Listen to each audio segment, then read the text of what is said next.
All right, here is one of my worst hunting stories ever. It's not like a bad story from something dark. It's only because of when you're about to live one of your biggest dreams in your entire existence falls apart before your very eyes, and it's completely out of your control. There's nothing you can do about it. This goes back over 20 years ago, and it was my first year working for an outfit which was basically considered the best in the world at the time, one of the biggest stone sheep outfits in North America. And I got hired on. I was terrified, I was intimidated, and I was just terrified of not doing good. I was the first new full-time guy I'd hired on in 8 years. And it was a pretty close, tight-knit family. So anyway, moving along. What I have to do is I have to skip the first big part of the story. It's kind of a shit-eating part to get to the next half, the real bad part, because it's more interesting. And that's the story that I want to relay right now. And maybe I can tell the other side of the story later, or maybe I'll try it now, I guess. I'll try to make it as quick as possible.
How about everybody?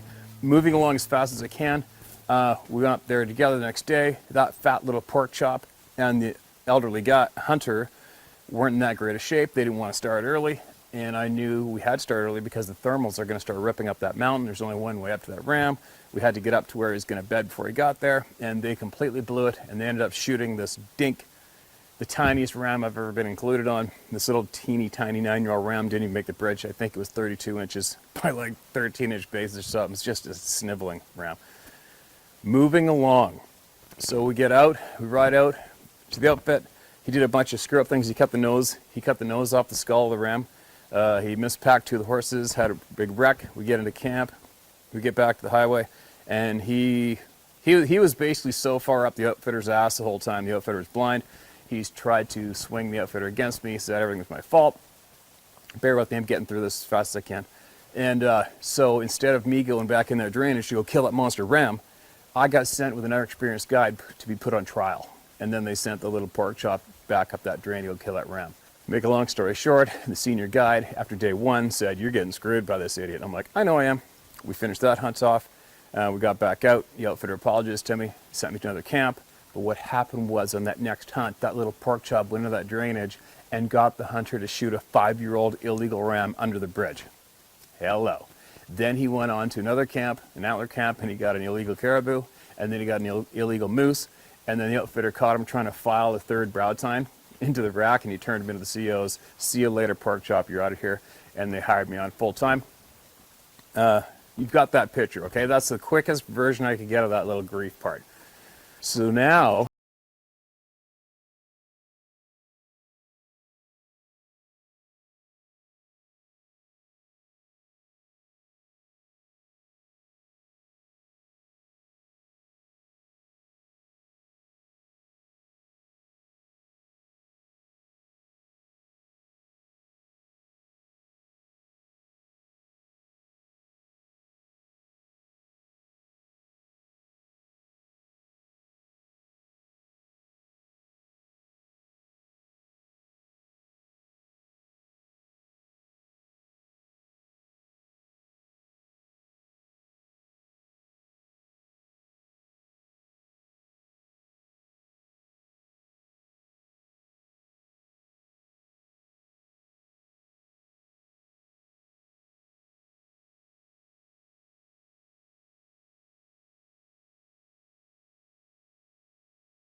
is going to come and light the place up and then go away again. And sometimes that's just enough to let you see your prey and then use the cloud and the fog as a block to stalk right in there and go whack him. So I made the poor guy, we get up in the morning, he's like, well, it's pretty miserable. We're not going out in this, are we? And I'm like, hell yes we are. You kidding me? I made that poor guy ride an hour and a half up the valley, tie up, and then I would hike him straight up into a basin on the left side of the head of the drain. You can see in the picture right here where I've marked it. We sat in that rock pile in the rain, facing way across, about a mile across to the other side, where I'm expecting these sheep to show up. Because fairly often, if you find a ram or a band of rams in a little zone, you can almost find them again in that same zone a year later, or pretty close to that general area. Now keep in mind, I've got the guide outfit territory at the height of land. I can't go looking over the edge. I gotta hope to God they're gonna show up where I want them to show up right here. So I made this poor guy hike up into the mountain, hike up the left side of the mountain into hell, in a huge boulder pile, like the size of boulders that are uncomfortable. You can't get comfy in them.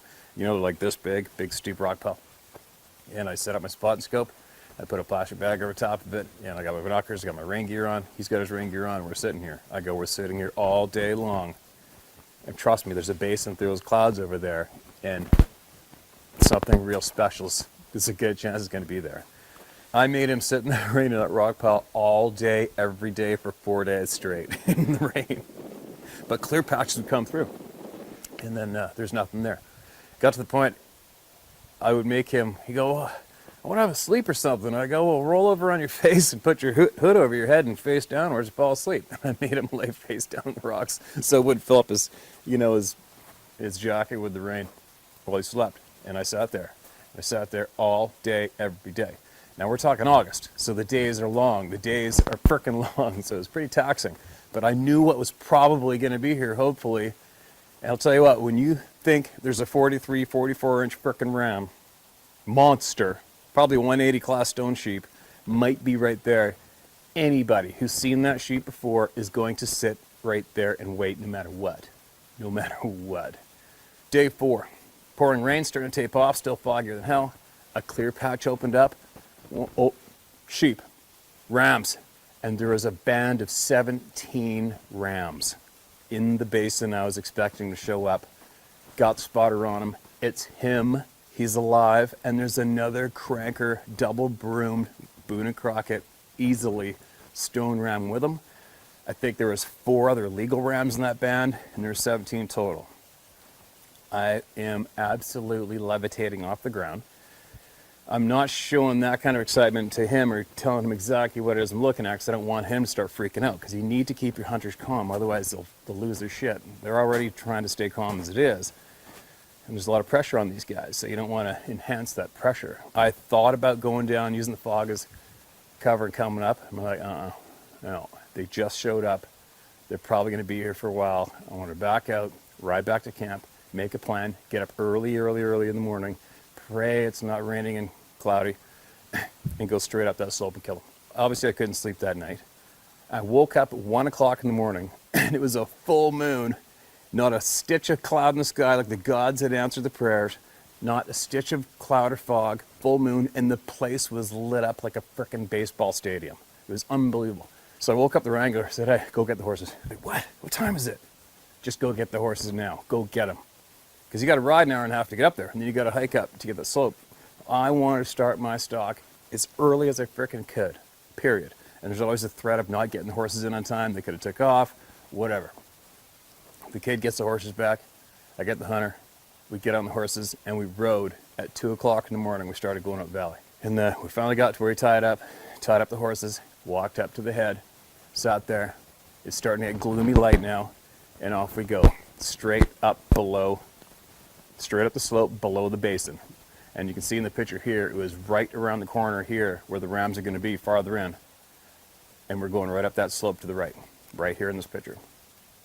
So we're climbing up. Now it's total seeing light. I haven't seen a thing. I don't know if they're in the basin right in front of us. I don't know if they're above us. I don't know, but we're going to find out. So we're going out real slow. I get up as high as I can, and I'm looking around, and now you're getting to wide open slope where there's no cover. And you do not want to bust these sheep, because if you bust them, they're going up and over the height of land. They're gone. They only have one place to go, and that's up out of the guide outfit area. That's all they got to go if you bust them, if they bust you. I'm trying to figure out how I can get across this open slope, and I look down about 100 yards, and I just tell there's a cut drain coming through the face of this thing. So it's a round face with a drain ditch cut right down the middle of it, like perfect. And it was about this wide and about this deep. So I backed down, got back down a little bit, hiked down valley about, I think it was about 200 yards. We got in that drainage cut, and we start crawling up the drain, and the hunter's behind me. Crawling up, and we're just about to crest over to the first little plateau. I look up, and rams are jumping over the drainage ditch about 20 yards ahead of me.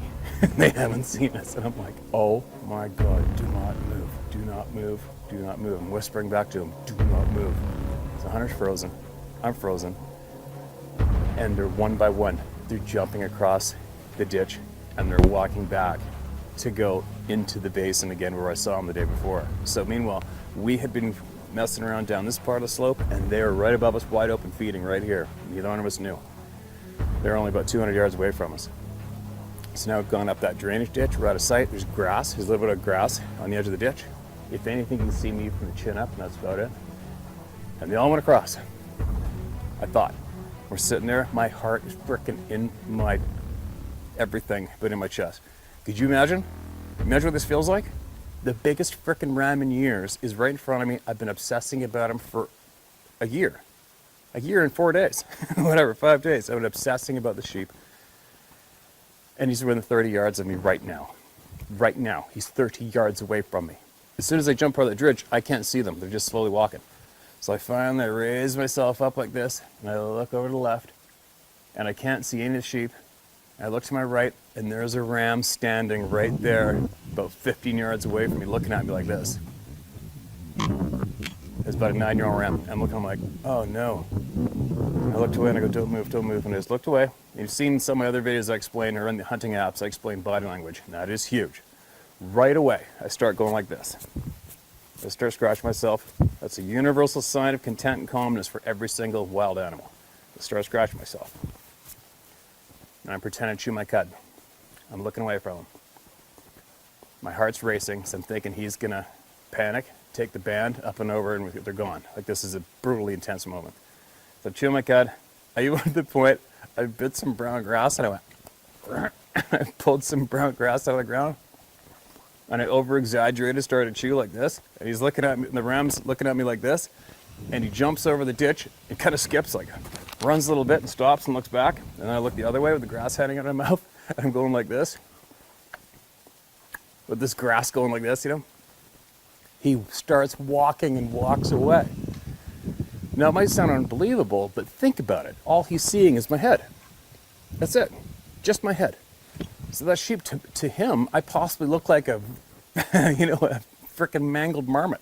You know, a complete genetically deformed marmot. So he's like, whatever. I mean, I don't look like any predator he's ever seen. I'm only the size of a, you know, volleyball. He starts walking away. I rise up. I look. He's completely out of sight because it goes gentle and drops down into that basin. I get my hunter.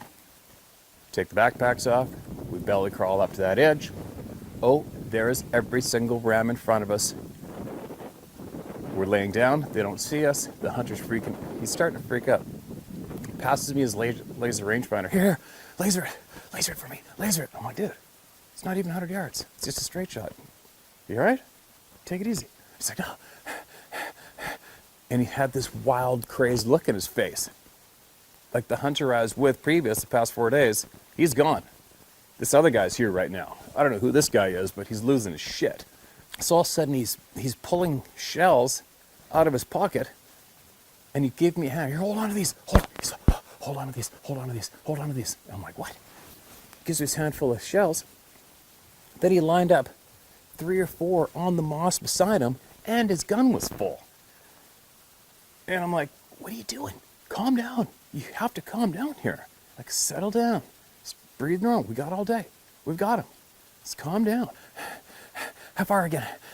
Laser it. I'm like, it's 107 yards. It's a 107 yards straight shot. Not downhill, not uphill. They're right there. Just a slight angle downhill. He lines up. The long one. Wait till he's broadside. And there's rams that are mingling in front of each other, back and forth. The big fat cracker is right there too. And then finally the big honkin' daddy. Wide open broadside, big black ram. Boom! Missed it. Jack another one in. Missed the frickin' shot. It's a ram stampede. Boom!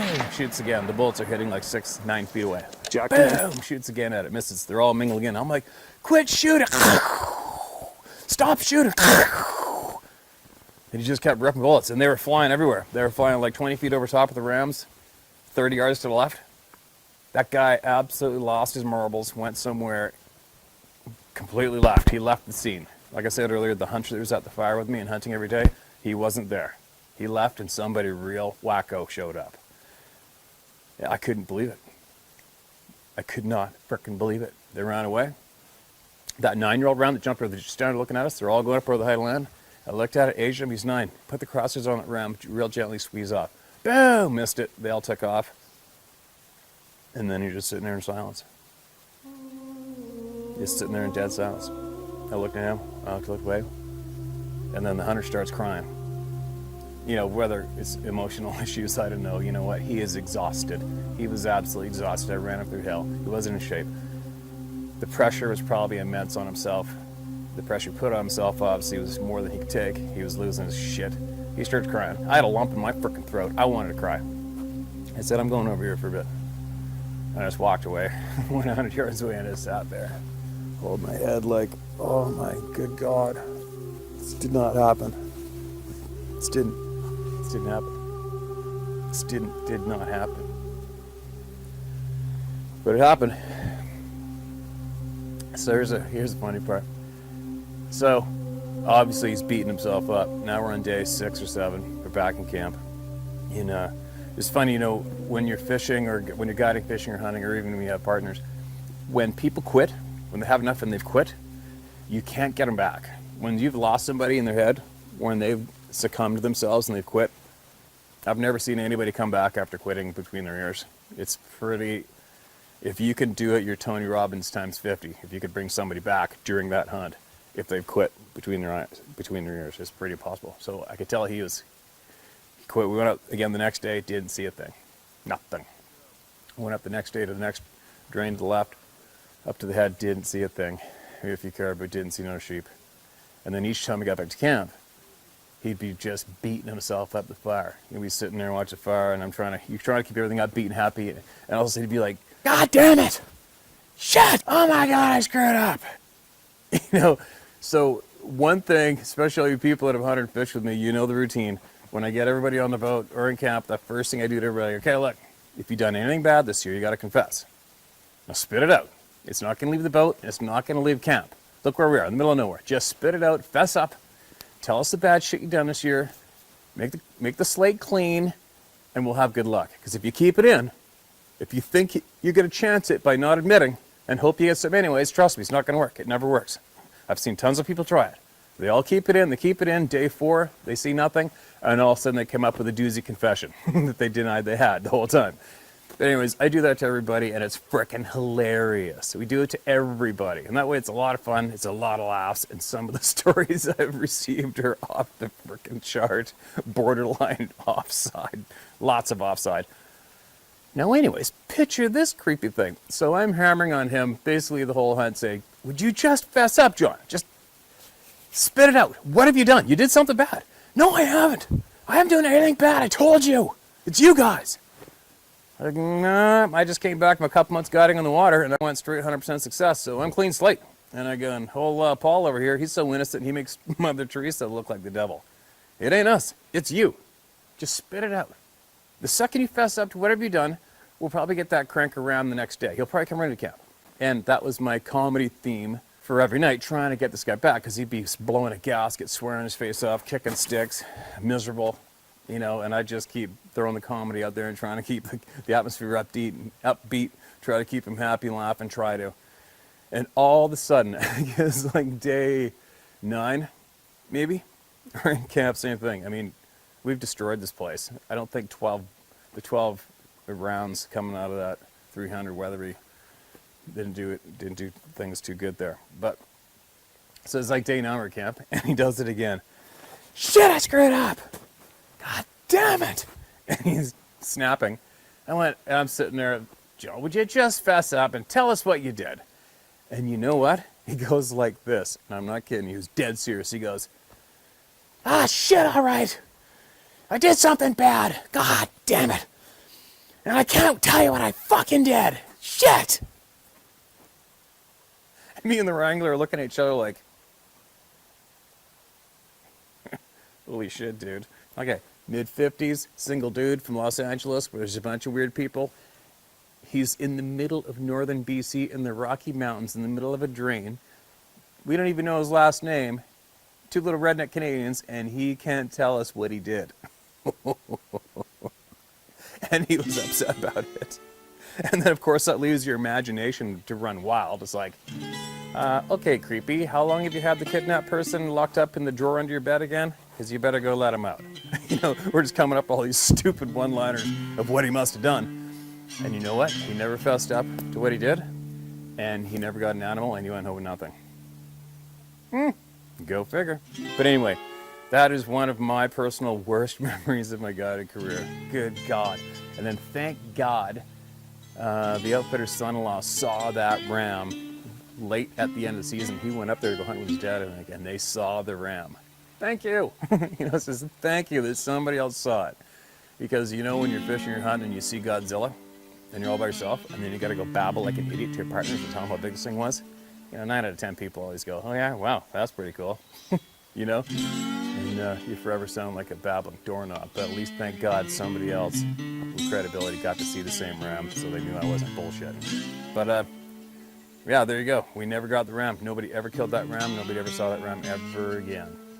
His curls are probably powder by now, or next to it, somewhere in a secret hidey hole in the Rocky Mountains.